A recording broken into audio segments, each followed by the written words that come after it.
السلام علیکم friends, welcome back to my channel novels by Arid Shah. تو فرینڈز، آج ہم اپنے ناول کی 5th ایپیسوڈ سٹارٹ کرتے ہیں۔ چلے حنان، مجھے بھوک لگی ہے، وہ حنان کا ہاتھ پکڑے معصومیت سے بولی۔ سر پلیز چلے، میں آپ کے لیے کھانا لگاتا ہوں، مینیجر نے مؤدبانہ انداز میں کہا، جبکہ حنان نے مسکراتے ہوئے کرسی اس کے لیے کھینچی۔ بیٹھ جاؤ میری شیرنی، مجھے پتہ چل چکا ہے کہ تمہیں صرف اور صرف چمک چلو اور چنکو منکو سے ڈر لگتا ہے، باقی تم بہت بہادر ہو۔ ویسے ایک بات بتاؤ، اگر وہ لڑکی اپنی حرکتوں سے باز نہ آئی تو تم کیا کرو گی؟ وہ اس کی حالت سے لطف اندوز ہوتے ہوئے پوچھنے لگا۔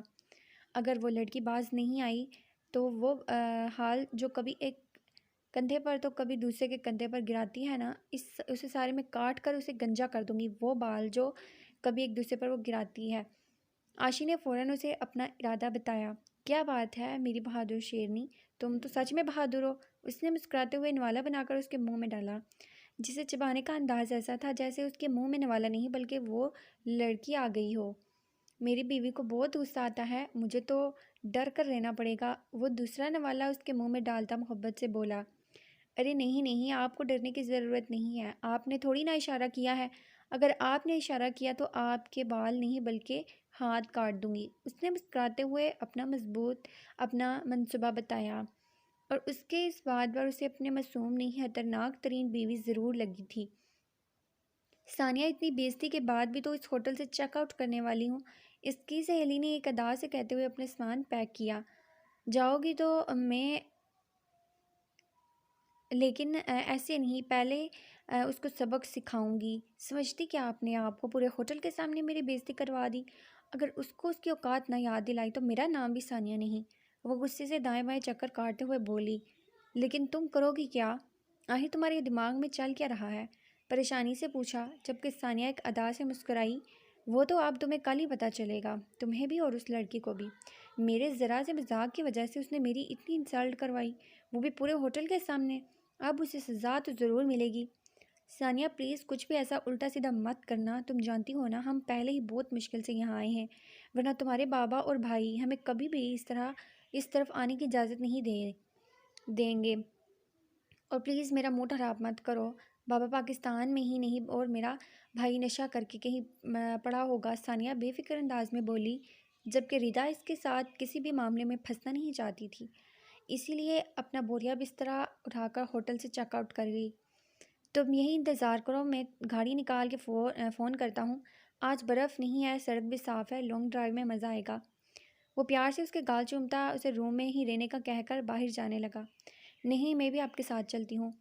نہیں، یہاں روم میں تو میں بور ہو جاؤں گی، وہ اس کا بازو پکڑتے ہوئے بولی، کیونکہ کل سے ہی وہ لڑکی اسے گھور گھور کر دیکھ رہی تھی اور وہ نہیں چاہتی تھی کہ اس کی غیر موجودگی میں کوئی بھی اس کے شوہر پر گندی نظر ڈالے۔ بیوی کتنی شک کے مزاج ہو، چلو آ جاؤ میرے ساتھ، تم وہی ہوٹل میں رکنا، میں 2 منٹ میں گاڑی لے آؤں گا۔ وہ اس کا ہاتھ تھامے اسے اپنے ساتھ نیچے لے آیا، جبکہ وہ بھی مسکراتے ہوئے اس کا ہاتھ تھامے اس کے کندھے پر سر رکھ دیا، آہستہ آہستہ نیچے آ رہی تھی، جب سامنے ہی وہ آتی نظر آئی، جس پر وہ حنان کے اور قریب ہو گئی۔ میری جان تم یہاں رکو، میں 2 منٹ میں آیا۔ وہ اسے وہیں رکنے کا کہتا ہوا باہر کی طرف جا چکا تھا جب ثانیہ اس کے پاس آئی۔ حنان کے بغیر ایک پل کے لیے اس لڑکی سے خوف آیا تھا جو اسے کل سے گھورے جا رہی تھی، لیکن اسے بہادر بننا تھا، اب وہ ایک لڑکی سے ڈر تو نہیں سکتی تھی، اور ویسے بھی تو مریم کہتی تھی باقی ہر چیز پر سمجھوتا کر لو، لیکن ایک عورت اپنے شوہر پر کبھی سمجھوتا نہیں کر سکتی۔ بس پھر مریم کی باتیں یاد کرتے ہوئے اسے تھوڑی سی ہمت ملی تھی۔ ہائے ثانیہ، آئی ایم سوری، کل کے لیے میں صرف مستی کر رہی تھی، مجھے نہیں پتا تھا تمہیں اتنا برا لگ جائے گا، معاف کر دو مجھے۔ فرینڈ، وہ اس کے سامنے ہاتھ رکھتے ہوئے بولی، جبکہ اس کے اس لہجے اور انداز سے وہ کہیں سے بھی اسے شرمندہ محسوس نہیں ہو رہی تھی۔ کوئی بات نہیں، وہ اس کا بڑھایا ہوا ہاتھ تھام کر مسکرا کر بولی، جبکہ وہ مسکراتے ہوئے پیچھے کی طرف مڑنے لگی۔ اس کے ہاتھ پہ پکڑی ہوئی کافی عاشی سویٹر پر گر گئی۔ Oh shit, I am really sorry, یہ کیا ہو گیا میرے ہاتھوں سے؟ چلو میرے ساتھ واش روم میں، اسے صاف کروانے میں تمہاری ہیلپ کرتی ہوں۔ تمہارا نیو سویٹر خراب ہو گیا، شاید یہی وجہ ہے کہ میری کوئی دوست نہیں ہے، میں سب خراب کرتی ہوں، وہ شرمندہ سے اسے دیکھ کر کہنے لگی، جبکہ عاشی کو اس کی بات پر افسوس ہوا تھا۔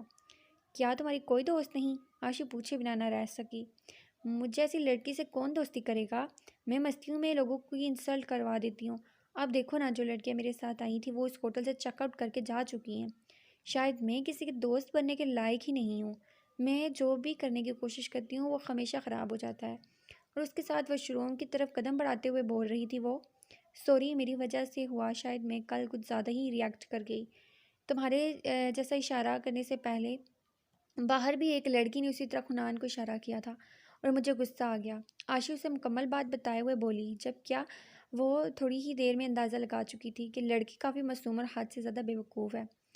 کوئی بات نہیں یار، ایسے دوستوں کا کیا کرنا جو مصیبت میں ہاتھ چھڑا کر چلے جائیں۔ وہ عاشی کے ساتھ کھڑی تھی جبکہ عاشی پانی سے اپنا سویٹر صاف کرنے کی کوشش کر رہی تھی۔ تمہارا موبائل بھیگ جائے گا، لاؤ مجھے دو، میں فون پکڑ لیتی ہوں۔ وہ اس کے ہاتھ میں موجود موبائل کو دیکھ کر بولنے لگی، جو کہ عاشی کے مسکراتے ہوئے اس کے ہاتھ میں پکڑا چکی تھی، جب اچانک اس نے اپنے سر پہ ہاتھ مارا۔ او شٹ، میرا موبائل باہر پڑا ہے، میں لانا بھول گئی۔ تم یہ صاف کرو، میں اپنا موبائل لے کر آتی ہوں، وہ مسکرا کر کہتی باہر کی طرف جانے لگی، جبکہ وہ بھی ہاں میں سر ہلا کر اپنا کام کرنے لگی۔ یہاں میری بیوی کھڑی تھی، کہاں گئی ہے؟ وہ سامنے آتے مینیجر کو دیکھ کر بولا۔ آئی ایم سوری سر، میں نے تو آپ کی مسز کو نہیں دیکھا، مینیجر جو ابھی ابھی آیا تھا وہ بتانے لگا۔ کیا مطلب نہیں دیکھا؟ ابھی تھوڑی دیر پہلے، تقریباً 5 منٹ پہلے وہ یہاں تھی، اب جانے کہاں غائب ہو گئی؟ روم میں گئی ہوگی، میں دیکھتا ہوں۔ وہ پریشانی سے اپنے کمرے کی طرف گیا۔ ایک منٹ، تم اپنی بیوی کو ڈھونڈ رہے ہو؟ وہ ابھی تمہارے جاتے ہی تمہارے پیچھے ہی باہر نکل گئی، ہو سکتا ہے تمہارے پیچھے گئی ہو، باہر ہوگی، ثانیہ فوراً اس کے پاس آ کر کہنے لگی، جبکہ حنان اب اپنے موبائل سے اس کے فون پر کال کر رہا تھا۔ بیوقوف لڑکی فون بھی نہیں اٹھا رہی۔ وہ بڑبڑاتا ہوا باہر کی جانب بھاگا تھا، جبکہ ثانیہ کھڑی اس کی بے چینی کو دیکھ کر ہنس رہی تھی۔ بہت شوق ہے نا تمہیں لڑکیوں کے انسلٹ کرنے کا مسز انشاہان؟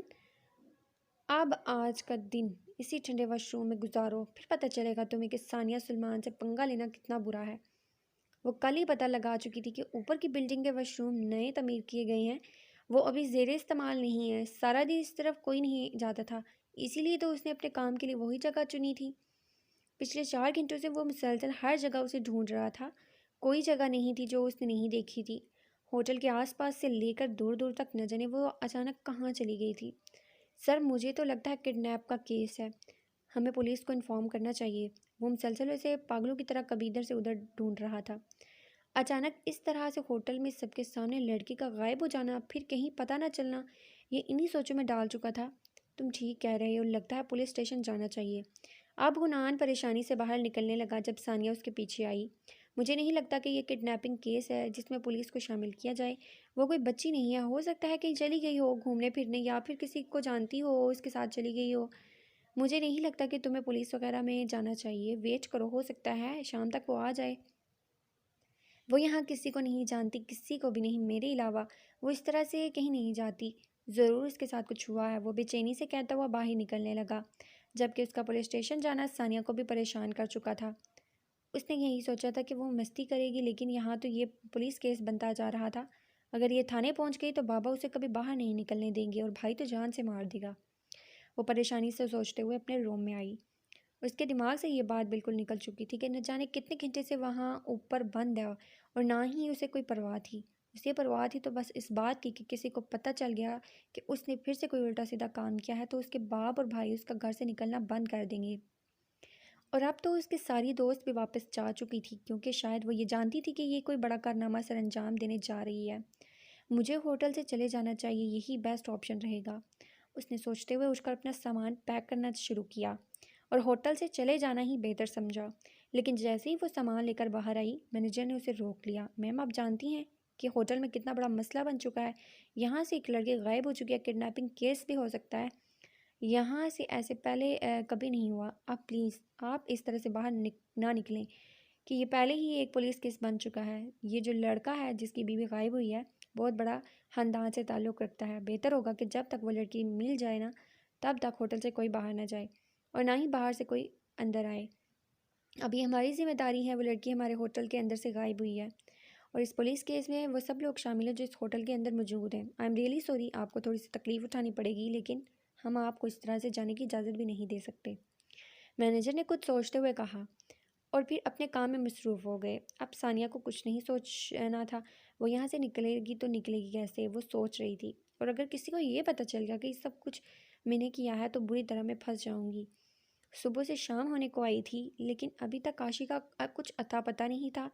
حنان نے الگ ہنگامہ مچا کے رکھا تھا۔ پولیس بھی ہر ممکن طریقے سے عاشق کو ڈھونڈنے کی کوشش کر رہی تھی۔ ہمیں ہوٹل کی چیکنگ کرنی ہوگی، ہو سکتا ہے کہ وہ ہوٹل کے اندر ہی کہیں ہو، پولیس نے کہا۔ ہوٹل کے اندر ممکن کیسے ہے؟ اگر وہ یہاں ہوتی تو کوئی چھوٹی بچی تھوڑی ہے وہ کہ یوں غائب ہو جاتی۔ اور مس ثانیہ کا کہنا ہے کہ انہیں باہر نکلتے ہوئے دیکھا ہے۔ مینیجر نے ثانیہ کی طرف اشارہ کرتے ہوئے کہا۔ وہ سب کچھ تو ٹھیک ہے لیکن ہم باہر ہر طرف چیک کر چکے ہیں، یہاں آس پاس وہ کہیں بھی نہیں ہے، اور اتنے گھنے جنگل میں کوئی بیوقوف ہی ہے جو جائے گا۔ آج برف باری نہ ہونے کی وجہ سے راستے صاف کیے جا رہے ہیں، اس لیے یہاں سے آگے تھوڑی فاصلے پر سارے راستے بھی بند ہیں، کوئی بھی اس طرح سے آگے نہیں جا سکتا، اور نہ ہی دور دور تک مسز خنان کو کسی نے جاتے ہوئے دیکھا ہے۔ اسی لیے ہمارا شک یہی کہتا ہے کہ وہ یہی ہوٹل کے اندر ہی ہیں۔ ہم ایک بار پورا ہوٹل چیک کرنا ہوگا ہمیں، انسپکٹر نے کہا تو مینیجر نے بھی فوراً اجازت دے دی تھی۔ وہ بھی یہی چاہتا تھا کہ یہ مسئلہ جلدی سے جلدی حل ہو جائے، جبکہ ہر گزرتے لمحے کے ساتھ ثانیہ کی بے چینی بڑھتی جا رہی تھی۔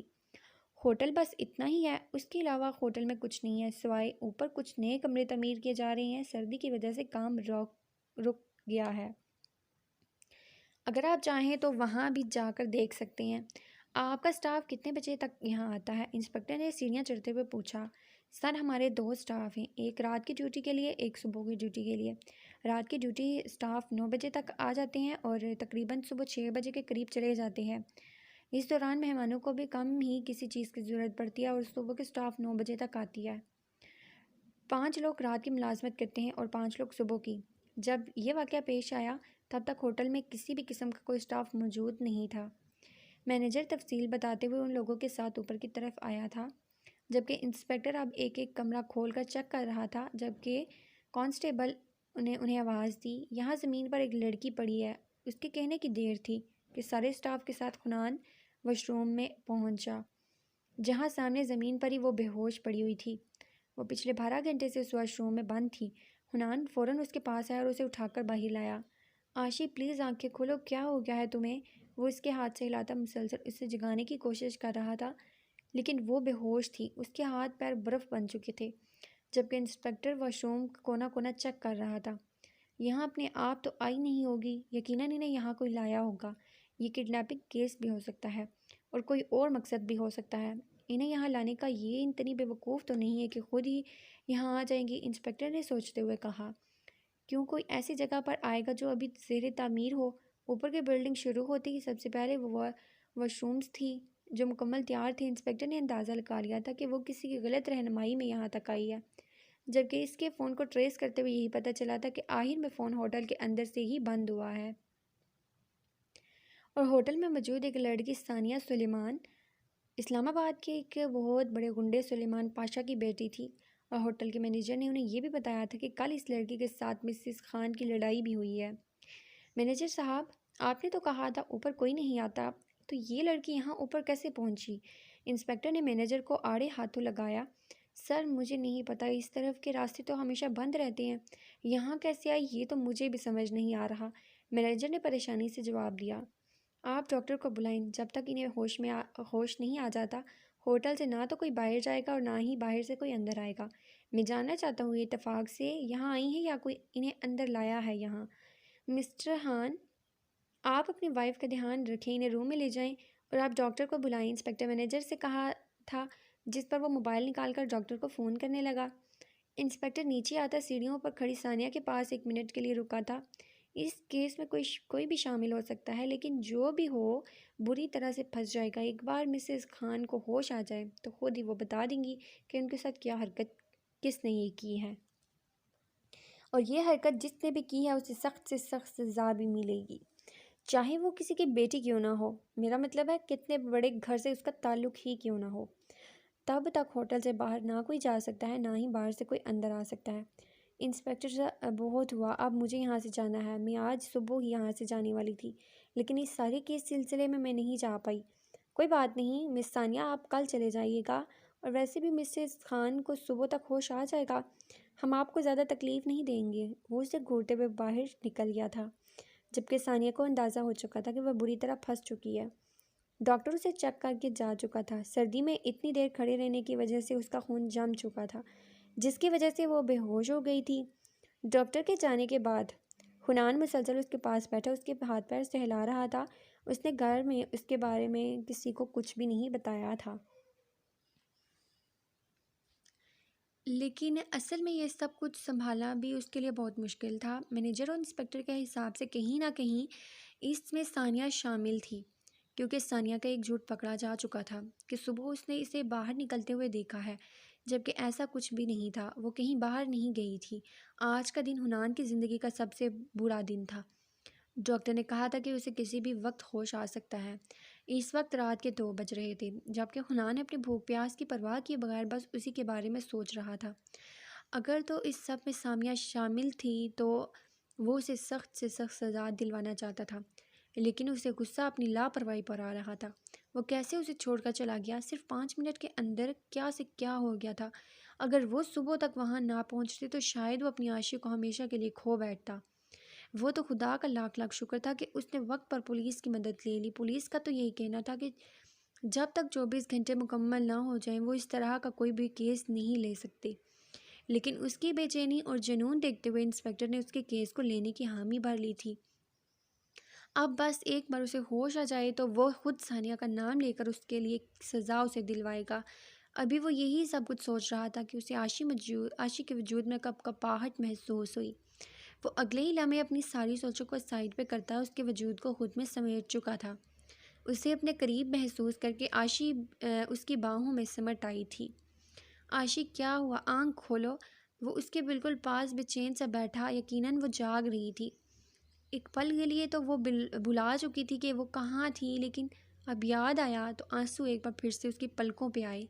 اس نے کیوں اس لڑکی پر اعتبار کیا؟ وہ وہاں اسے بند کر کے چلی گئی۔ نہ جانے کتنے گھنٹے وہ دروازہ کھٹکھٹاتی رہی، چلا چلا کر سب کو اپنی طرف متوجہ کرنے کی کوشش کرتی رہی، لیکن اتفاق ایسا تھا کہ سارا دن اس طرف کوئی گیا ہی نہیں اور وہ بری طرح سے وہاں پھنس گئی۔ اس کا فون تک وہ لڑکی لے کر جا چکی تھی۔ وہ اپنی بے وقوفی پر اب غصہ آ رہا تھا۔ وہ سمجھ چکی تھی کہ یہ چند گھنٹے حنان پر کیا گزری ہوگی۔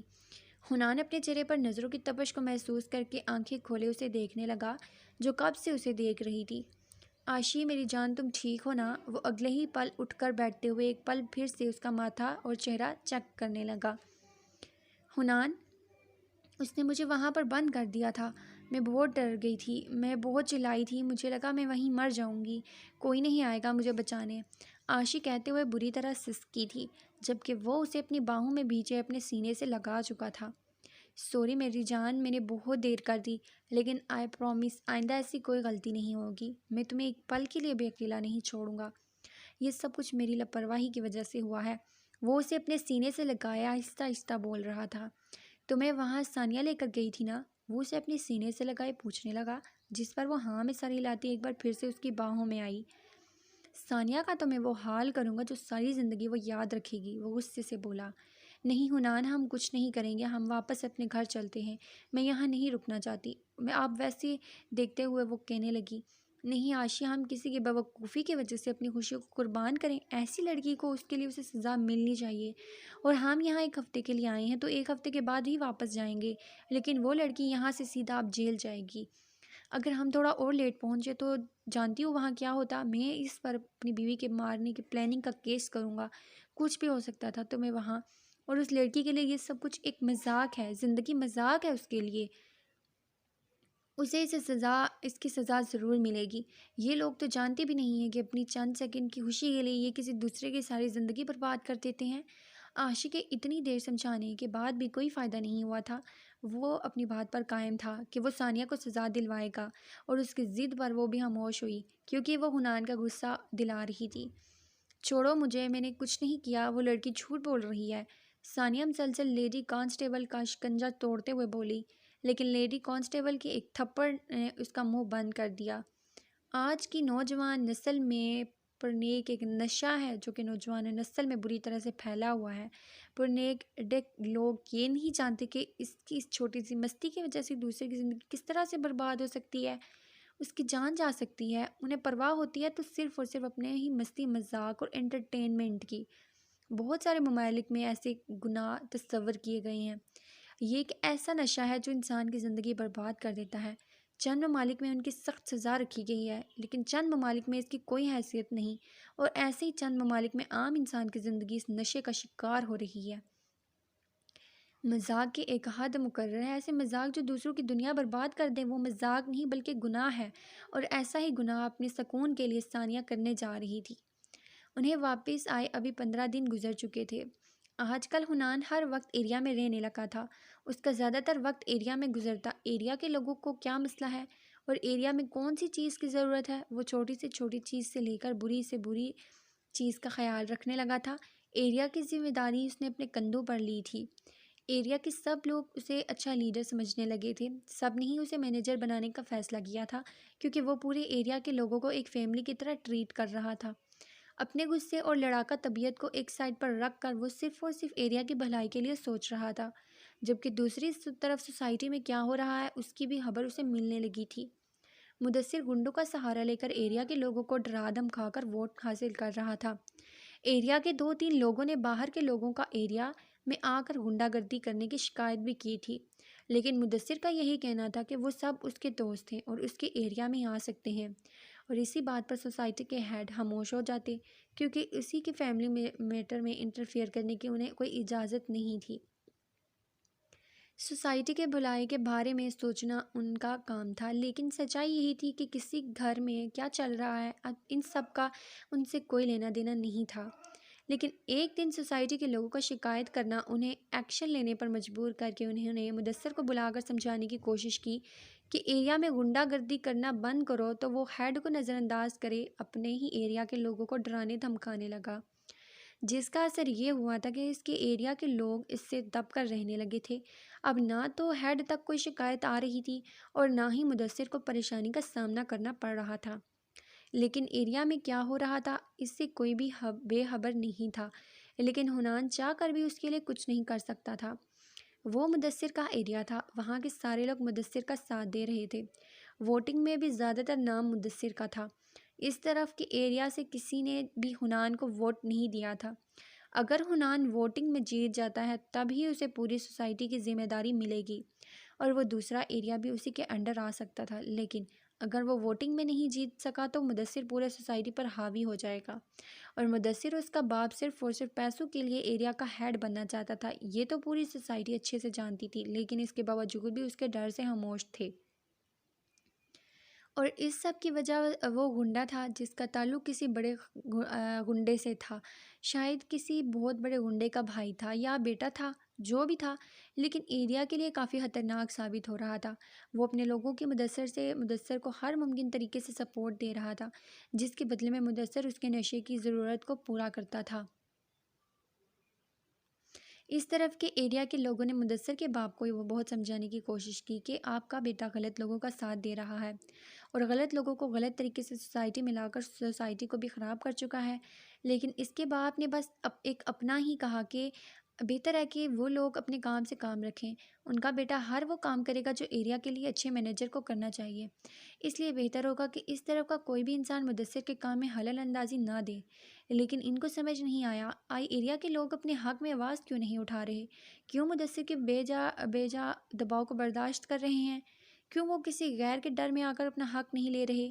ایریا کے لوگوں نے مدثر اور اس کے دوست کے گنڈوں کو ہی خود میں اپنے آپ پر حاوی کر لیا تھا۔ ان کا ڈر اتنے برے طریقے سے ان لوگوں کے دلوں میں بیٹھا تھا، حنان چاہ کر بھی کچھ نہیں کر پا رہا تھا۔ سارا دن سوسائٹی میں رہ کر وہ کافی تھک ہار چکا تھا۔ گھر آیا تو امی روز کی طرح آج بھی کھانے پر اس کا انتظار کر رہی تھی۔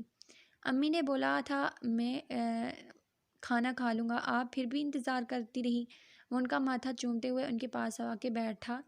ہاں پتہ تھا کہ تم کھانا کھاؤ گے اور کھانا کھا کے آؤ گے، تو میں بس تمہیں دیکھنے کے لیے تمہارا انتظار کر رہی تھی۔ کتنے دن ہو گئے ہیں نا تمہیں ان کاموں میں بزی، وقت ہی نہیں ملتا، سارا دن تمہارا چہرہ تک نہیں دیکھ پاتی میں۔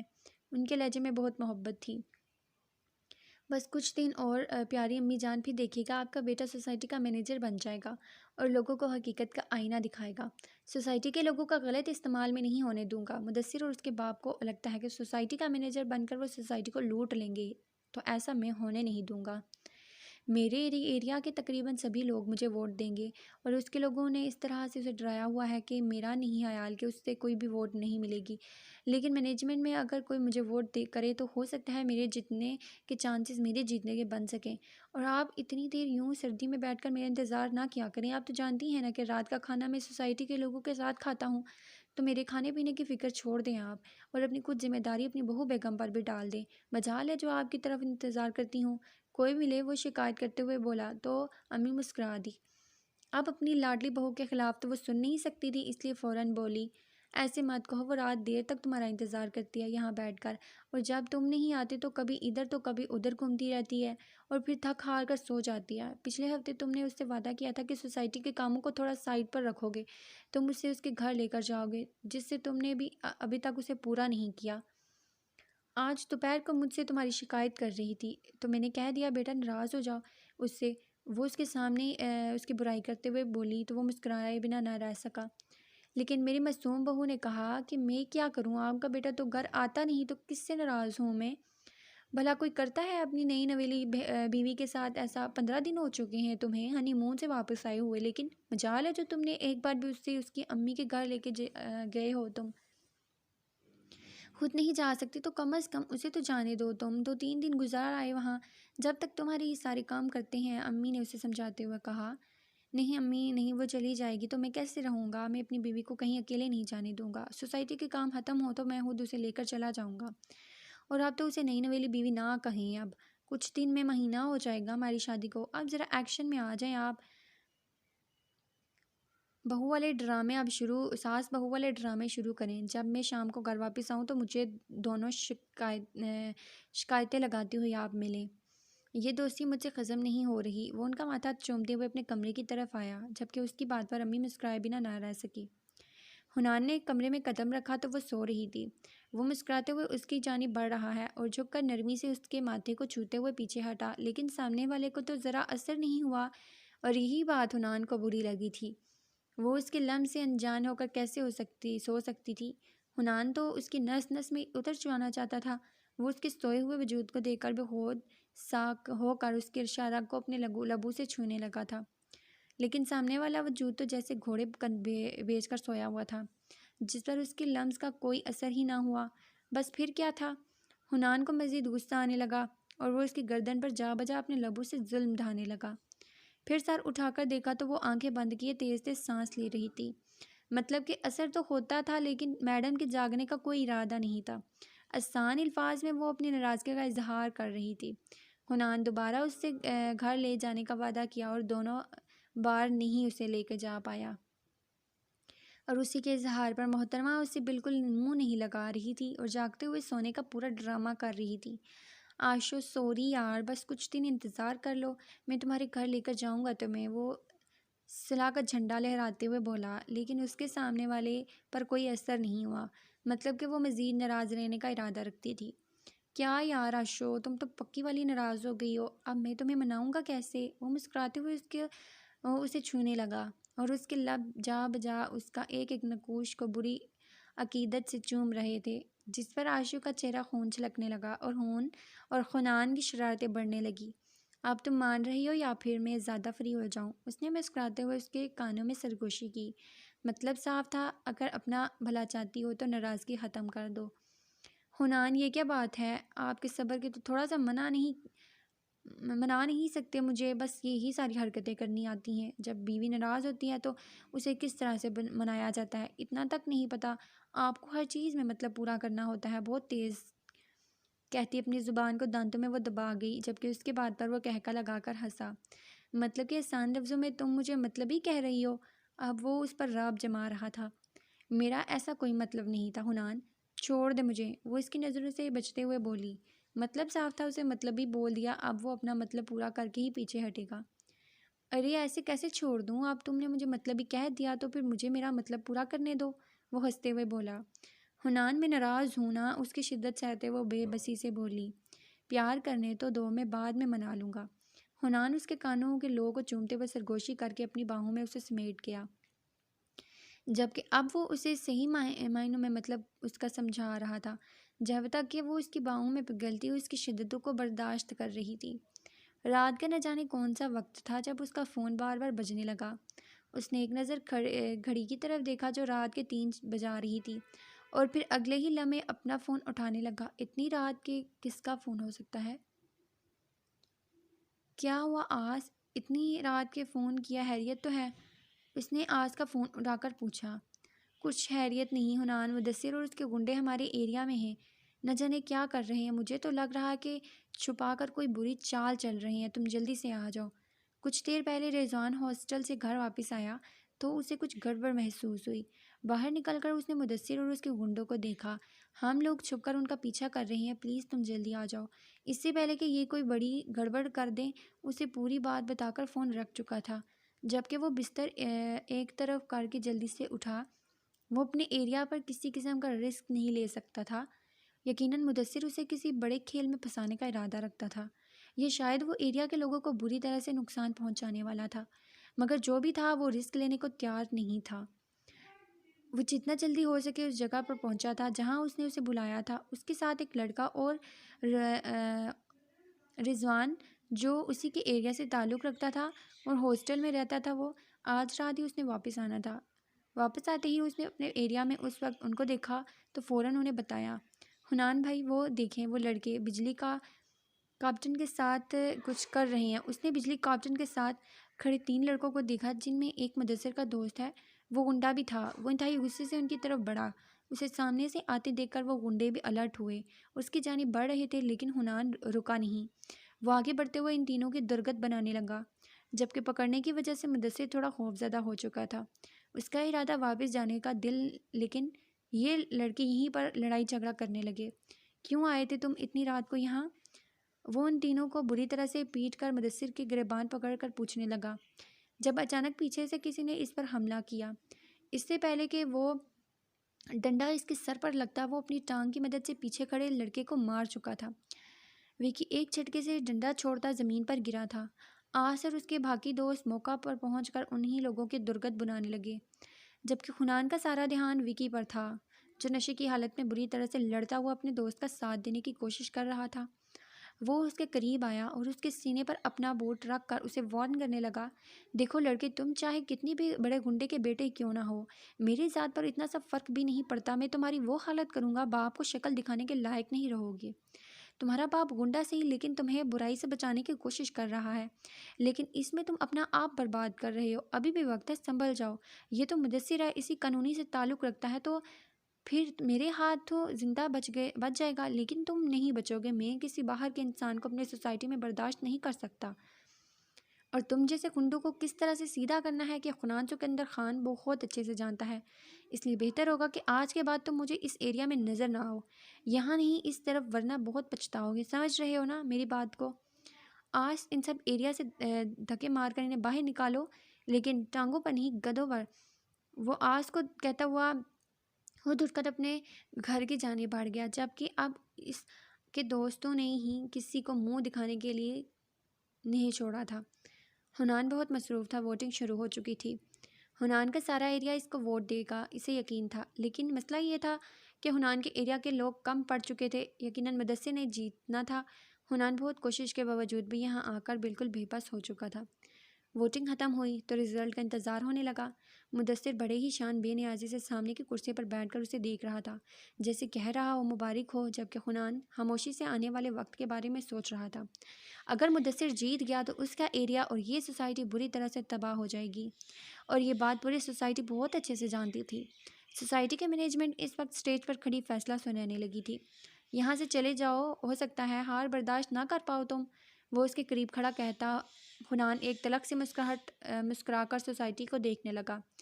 فیصلہ سنے بغیر بھاگنے والے وقت سے پہلے ہار جاتے ہیں مدثر، اور میں اس طرح سے ہار نہیں جاؤں گا، اور ایک اور فیصلہ سنے بغیر اپنی جیت کا فیصلہ کرنے والا بھی کھلاڑی نہیں ہوتا۔ وہ اسے جواب دیتا مینجمنٹ کے فیصلے کا انتظار کرنے لگا۔ دونوں ہی پارٹیوں نے بہت اچھے سے کام کیا ہے، جو سوسائٹی کی بہتری کے لیے کیا جا سکتا ہے، اس سب میں دونوں نے اپنا اپنا کردار نبھایا ہے، لیکن جیت تو کسی ایک کی ہو سکتی ہے، اور جیت اس کی ہوگی جس کی ووٹنگ زیادہ ہے، جس کے لیے لوگ زیادہ چاہیں گے، تو وہ سوسائٹی کا مینیجر بن کر اس سوسائٹی کو ہینڈل کرے۔ تو اب آتے ہیں جیت کی طرف۔ آج کا یہ جیت کا فیصلہ ہم نے یا مینجمنٹ نے نہیں بلکہ آپ سب عوام نے کیا ہے، یعنی کہ ایریا کے لوگوں نے، اور ایریا کے لوگوں نے اپنا لیڈر چن لیا ہے۔ ونر کا اعلان کرتے ہوئے مدثر نے اٹھ کر اپنے کوٹ کے بٹن بند کیے تھے، جبکہ خنان ایک نظر اسے دیکھ کر سر جھکا گیا تھا، لیکن مینیجر اگلے الفاظ اس کے قدموں میں زنجیر ڈال دی تھی۔ پوری سوسائٹی میں صرف 6 لوگوں نے مدثر کو ووٹ کیا ہے، جس میں اس کے والد، والدہ اور اس کے 4 دوست شامل ہیں، جبکہ ان کے علاوہ اس کے پورے ایریا کے ساتھ ساتھ خنان کی پوری ایریا نے صرف اور صرف خنان کو ہی ووٹ کیا ہے۔ جب سے ہم نے اس سوسائٹی کو سنبھالنا شروع کیا ہے، ایسا پہلی بار ہوا ہے کہ اتنے اچھے سے کسی نے پوری سوسائٹی، پورے ایریا کو سنبھال لیا، اور اپنے ایریا کے ساتھ ساتھ خنان نے جس طرح سے دوسرے ایریا کی مدد کی اور ان کا سہارا بنا، اس سے یہ بات ثابت ہوئی ہے کہ خنان ہی ایک کمال لیڈر بن سکتا ہے۔ اور ہمارے فیصلے کے تحت آپ سب کو یہ خوشخبری سنائی جاتی ہے کہ ہمارا اگلا مینیجر حنان سکندر خان ہے۔ حنان کے نام کے ساتھ ہی پورے حال میں تالیاں بجنے لگی، جبکہ وہاں موجود 6 لوگوں کو سمجھ نہیں آ رہا تھا کہ یہ بازی کس طرح سے الٹ گئی۔ حنان ساری رات جاگ کر صرف اور صرف اپنے اور مدثر کے ایریا کی مدد کر رہا تھا۔ وہ جانتا تھا کہ اس ایریا کے لوگ بہت زیادہ ڈرے ہوئے ہیں۔ مدثر نے گنڈوں کا سہارا لے کر جس طرح سے ووٹنگ حاصل کرنے کی کوشش کی، وہ ایک جرم تھا، لیکن اس جرم کے خلاف آواز اٹھانے کے لیے وہ لوگ تیار نہیں تھے، اور جہاں سختی کام نہیں کرتی، وہ نرمی اور خوش اخلاقی ایک بہترین سہارا ہے، اور خنان نے اپنے ہی سہارے کا استعمال کیا تھا۔ مدثر کی غیر موجودگی میں وہ ایریا کو پوری طرح سے اپنے حق میں کر چکا تھا۔ ان لوگوں نے ایک پلان بنایا جس کے مطابق وہ لوگ مدثر کا ساتھ دے رہے تھے، لیکن عین وقت پر جب ووٹنگ کی